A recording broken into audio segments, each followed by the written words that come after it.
Hey guys, it's Audra. As I was driving around today, I was thinking back on a conversation that I had with a friend of mine. She was talking about maybe joining a CrossFit gym or at least going to a class, but she said the only thing that was stopping her was she felt like she wasn't going to be able to measure up to the other people that were in the class. And it made me kind of think, how often do we talk ourselves out of something that could be a lot of fun or something that could be good for us because we don't think that we measure up? How often do we let opportunities kind of pass us by to get our music out there or our art out there or to just put ourselves out there in general? Because when we compare ourselves with other people, we don't think that we meet the standard. Or maybe it's not other people you're comparing yourself with. Maybe you had a picture in your mind of where you would be by the age that you are now. And maybe you're not there and you're frustrated or you're upset or you're disappointed that you haven't reached the idea that you had in your mind of what success was by your age. And I wanted to tell you that you're not the only person. All of us kind of go through that. Even I struggle with that sometimes, that by 32, I thought that I would have 4 kids and the house and the car and this and that. And that's not where I am right now. And you know what? It's okay. It's okay that I don't have what I thought I would have, or I'm not where I thought I would be.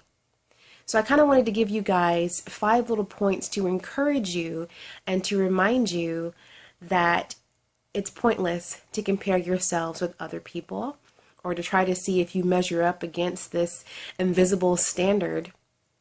You are exactly who you are, and that's perfectly fine. One of the points that I wanted to mention was, learn to appreciate what God has given you. All of us have our own skills and talents and abilities, and they're not the same as everybody else's. I know a talent that I've always wanted was to be a singer. I can't sing, not at all. I have a sister who is an amazing singer, and I love her for that. But I also have to remind myself that just because that's not my talent doesn't mean that I can't be proud of what I have and what God gave me. So Psalms 139 says, I praise you because I am fearfully and wonderfully made. Your works are wonderful, and I know that full well. You are fearfully and wonderfully made. I want to remind you guys to remember who you are and whose you are. Ephesians 1:4 says, even before he made the world, God loved us and chose us in Christ to be holy and without fault in his eyes. You are holy, beautiful, and without fault in God's eyes. I want to remind you also that your path is not the same as somebody else's. Ephesians 2:10 reminds us that we are God's workmanship, created in Christ Jesus unto good works that he has before ordained that we should walk in them.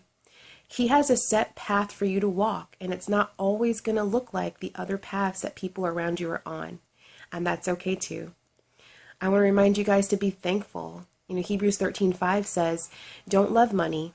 Be satisfied with what you have, for God said, I will never fail you. I will never abandon you. God is always going to be on your side and in your corner. So it doesn't matter if you're not where you thought you would be by this point in your life, or you don't have what you thought you should have by this age. You have God. You have all of him, and that is always more than enough. And last, I want to remind you that you are loved. Romans 5:8 says, for I am convinced that neither death, nor life, nor angels, nor principalities, nor things present, nor things to come, nor powers, nor height, nor depth, nor any other created thing can separate us from the love of God that is in Christ Jesus our Lord. You are loved. So I hope you guys remember those things. And when you feel like you don't measure up, you do. Until next time.